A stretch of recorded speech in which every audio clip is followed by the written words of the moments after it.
విద్యను అడ్డు పెట్టుకొని సహజంగా వచ్చే మార్గాన్ని వదిలేసేస్తున్నాం.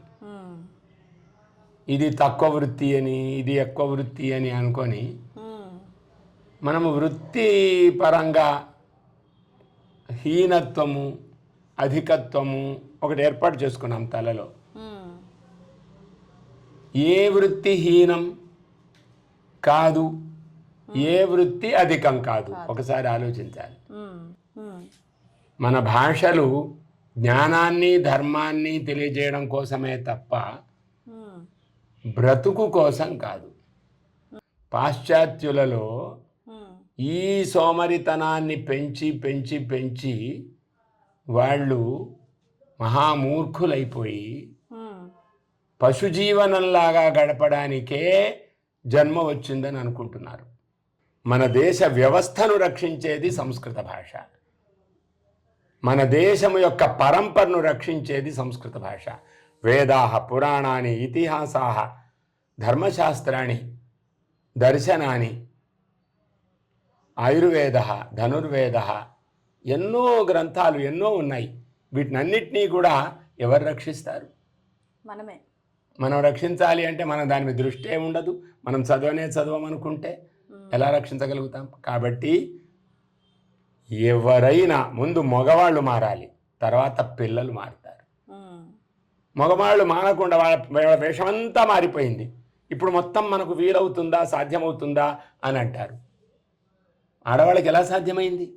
కాబట్టి ప్రతి స్త్రీ ఇప్పుడు బోధించాలి. నువ్వు ధోతి కట్టుకునే కార్యాలయానికి వెళ్ళు, ఎవరేమడుగుతారో నేను చూస్తాను అని ఒక అమ్మాయి, ఒక తల్లి, ఒక భార్య ఎదిరించాలి. ఎదిరించాలంటే వాడు మాట వినకూడదని నా ఉద్దేశం కాదు. బాధ్యత సమానంగా పంచాలి, పంచుకోవాలి. బొట్టు పెట్టుకోవడం అనేది ఆడపిల్లలకు మాత్రమే, మగవాళ్ళు కూడా పెట్టుకోవాలి. పాఠశాలలోకి పంపిస్తే వాళ్ళు ఏ నియమాలు పాటిస్తే అది ఒప్పుకుంటున్నాం. ఎందుకు నియమాలు? మా సంస్కారం కోసం మనమే డబ్బిస్తాము, మనమే అన్నీ ఇస్తాము. ఎందుకు పాఠశాలల యొక్క తల్లిదండ్రుల యొక్క, పాఠశాలల యొక్క అధ్యాపకులు చెప్పే నియమాల్ని ఎందుకు మనం పాటించాలి? మన ఇష్టం వచ్చిన చదువుని ఎందుకు చెప్పకూడదు? ఒక్కళ్ళు అడగరు కదా. ఆంగ్లమును అంతటా కూడా వ్యాప్తి చేస్తే ఒక్కళ్ళు అడగలేదు. ఇప్పుడు రేపు సంస్కృతాన్ని పెట్టినా ఎవరు అడుగుతారు అంటే సంస్కృతము ఒక మతం అనే భావంతో ఎవరైతే ఉంటారో వాళ్ళు అడుగుతారు. అసలు భాషకు మతానికి సంబంధం ఎలా ఉంటుంది? ఏ భాష ఏ మతానికి సంబంధించింది కాదు. భాష వ్యవహారార్థం, భాష జీవనార్థం, భాష సంస్కారార్థం. ఇంత క్రౌర్య బుద్ధితో, ఇంత కౌటిల్య బుద్ధితో సంస్కృత భాషను వెనక్కి తోసేశారు. సంస్కృత భాషను నేర్పిస్తే హిందూ మతాన్ని గౌరవించినట్టు అవుతుంది అనేది మన పాలకుల యొక్క దుర్మార్గులైనటువంటి మొదటి పాలకులు ఎవరైతే ఉన్నారో వాళ్ళందరి యొక్క ఉద్దేశం. చాలా దృఢంగా దానివల్ల మనమంతా కూడా మనకి ఇష్టమైనా కాకున్నా వాళ్ళ మాటలకు లొంగి, వాళ్ళ వేషానికి బలై మన హిందుత్వాన్ని మనం రక్షించలేకపోతున్నాం. హిందుత్వము అంటే మానవత్వమే. ఎవరు అర్థం చేసుకుంటారు? రేపు ప్రొద్దున ఇతర మతాల వాళ్ళు కూడా అనొచ్చు, కానీ మన దేశానికి సంబంధించినది హిందూ దేశం, ఇది హిందూ మతము కాదు. ఏ దేశములో ఆ దేశములో ఉండే భాష మతము కాదు. మన దేశంలో ఇంకొక భాష వస్తే అది మతానికి సంబంధించిన భాష కావచ్చు, కానీ మన దేశంలో మన భాష మతానిది కాదు. తెలుగు మతానిది అవుతుందా? సంస్కృతం మతానిది అవుతుందా? ఇప్పటి నుంచి ఉంది, కొన్ని వేల సంవత్సరాల నుంచి ఉంటే ఇలాంటి దుర్భావాల్ని వ్యాప్తి చేయడం వల్ల మతానికి సంబంధించిన భాష అనేటువంటిది పాలకులు, అధికారులు వ్యాప్తి చేశారు. వేషమును మార్చుకొని, భాషను మార్చుకొని, వ్యవహారమును మార్చుకొని, కొత్త కొత్త ఆలోచనలు, కొత్త కొత్త ఆచారాలు పెంచుకొని మన దేశం యొక్క ధర్మానికి దూరమైపోతున్నాం మనం. ఇదెంత దుఃఖపడాలి. అహమపి అతీవ దుఃఖం ప్రాప్నోమి. జన్మ సర్వం ప్రయత్నం కృతవాన్, మమ జన్మ కియద్ అస్తి ఇతి ఇతానిం న జానామి. కింటు యదా కదాచిద్ అహమపి పశ్యామి సర్వేపి భారతీయాః ఏతద్వేషం ధారయేయుః. ఏతద్దేశ వేషమేవ పురుషాः అపి ధారయేయుః స్త్రియः అపి ధారయేయుః. అధ్యయనం నామ సంస్కృతాధ్యయనమేవ. మాతృభాషా అధ్యయనం సహజం భవతి. మాతృభాషాణం రక్షణార్థం సంస్కృతాధ్యయనం. యువానः ప్రోత్సాహితాः న భవంతి, పురుషాः एव ప్రోత్సాహితాः న భవంతి. యువానः కిం, యువత్యः ప్రోత్సాహితాः న భవంతి. एकः पिता मम पुत्रः సంస్కృతేన జీవనం కరోతు అహం మమ వృత్తిం దదామి. ఒక వైద్యుడు ఉన్నాడు. ఆ వైద్యుడు నేను పాఠశాలలో నా పిల్లవాడిని పెట్టను అనుకోవాలి.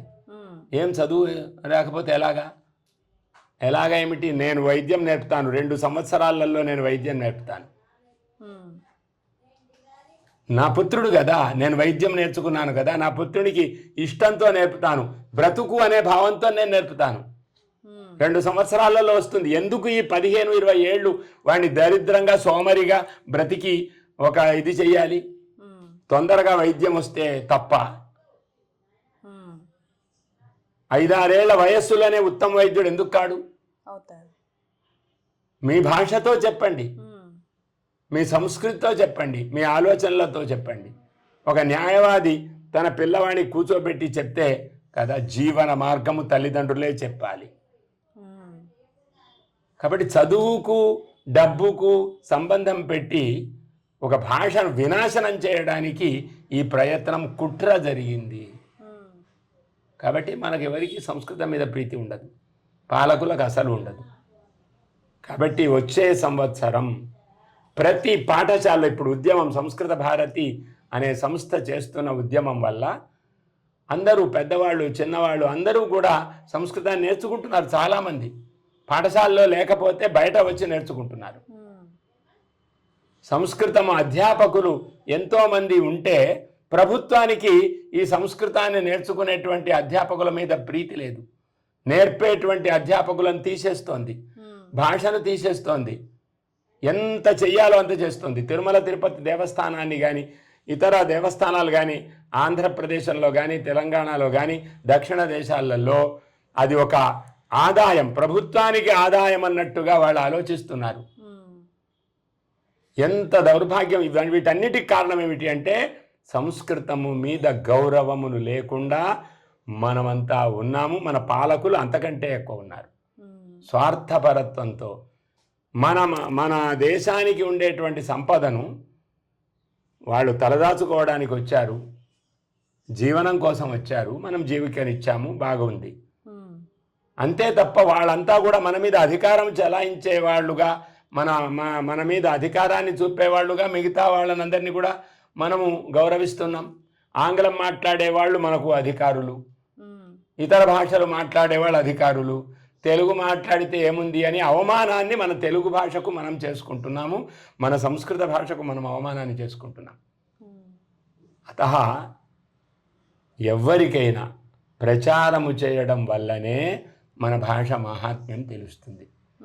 యువత్యః వా యువకాః వా సర్వేపి వయం ప్రయత్నం కుర్మః 10 దినేషు సంస్కృతం లభ్యతే, 100 దినేషు సంస్కృతం వక్తుం శక్యతే, ఏవం 100 దినేషు సంస్కృతం సమ్యక్ పఠితుం శక్నుమః, 1,00,000 దినేషు సంస్కృతం సంస్కృతే కవిత్వం సంస్కృతే విజ్ఞానం సర్వమపి వయం శోధయితుం శక్నుమః. ఒక 10 రోజులు చదివితే మనకు సంస్కృతం తెలుస్తుంది. ఒక 100 రోజులు మనం చదివితే మనం చక్కగా మాట్లాడడానికి వీలవుతుంది. మనం ఒక 1000 రోజులు అధ్యయనం చేస్తే మనకు తప్పకుండా చక్కగా పఠించే శక్తి వస్తుంది. 1000 రోజులు చాలు. ఒక 10,000 రోజులు మాత్రం చాలు. 10,000 రోజులు అంటే ఎన్ని సంవత్సరాలు లెక్క పెట్టండి. తర్వాత 10,000 రోజులు మనము అధ్యయనం చేస్తే శ్రద్ధగా, పాఠశాలలు అక్కర్లేదు, సంస్కృత పండితులు కావాలి. కాబట్టి ఈ ప్రయత్నము చేయడానికి మీరు కంకణం కట్టుకొని మీరు మీ యొక్క నేతృత్వంలో ఏకదంత అని ఆ ఏకదంతుడైన గణపతిని, ఆ ఏకదంత దంతి అనండి చాలు, ఇంకా తగ్గిపోతుంది. దంతి అని అన్నా పర్వాలేదు, ఏకదంత అన్నా పర్వాలేదు. ఏకదంతుడు మీలో ప్రవేశించి మళ్ళీ భారతీయ విజ్ఞానాన్ని, భారతీయ సంస్కృతిని, భారతీయ ఇతిహాసాలను వెలికి తీసి ఆలోచనలో ప్రతి వాళ్లకు రామాయణం వచ్చి తీరాలి. మన పిల్లలకు అన్ని చరిత్రలు, అన్ని చలనచిత్రాల చరిత్రలు తెలుస్తాయి, కానీ మన దేశంలో ఉత్తమ పాత్రల యొక్క చరిత్రలు తెలియవు. మనకే తెలియదు, మనకే అవసరం లేదు, ఎవరు రక్షిస్తారు? ఈ దేశంలో ఒక మానవత్వాన్ని సాధించినటువంటి మన దేశం యొక్క మానవత్వం మనకు మాత్రమే వచ్చింది కాదు. ఏతద్దేశ ప్రసూతస్య సకాశాద్ అగ్రజన్మనః స్వం స్వం చరిత్రం శిక్షేరన్ పృథివ్యాం సర్వమానవాః ఇది మనువచనమస్తి. పాశ్చాత్యుల యొక్క భావము చేత మన దేశాన్ని వినాశం చేయాలనే దృష్టి చేత వాళ్ళని అనుసరించాలని వాళ్ళని తల మీద పెట్టుకొని వాళ్ళ సంప్రదాయాన్ని వ్యాప్తి చేయాలని అనుకుంటున్నారు. కానీ మన దేశం యొక్క సంప్రదాయాన్ని, ఈ దేశంలో పుట్టినటువంటి ఒకానొక మహానుభావుడు, అతడే విశ్వంలో ఉండే అందరికీ కూడా మార్గము చేయగలుగుతాడు. ఇప్పుడు నరేంద్ర మోదీ అంత మార్గాన్ని చేస్తున్నాడు. కాబట్టి మన ఈ వాహిని రాజకీయము కాదు అనుకోవద్దు. మనకు అందరితో సంబంధం ఉండాలి, రాజకీయము విషయాలు ఉండాలి, అన్ని విషయాలు ఉండాలి. ఉత్తమ నాయకత్వమే మన లక్ష్యం. మన యొక్క ఏకదంతుని యొక్క లక్షణం ఉత్తమ నాయకత్వం. వినాయకుడు అనే పేరు ఎందుకు వచ్చిందో తెలుసునా? విశేషణ నాయక. మంచి మాట చెప్పారు, విశేషంగా నాయకుడు అని. విశేషమైన నాయకుడు అంటే అర్థం ఏమిటి? మీరే చెప్పండి. ఆయన ఎవరినైనా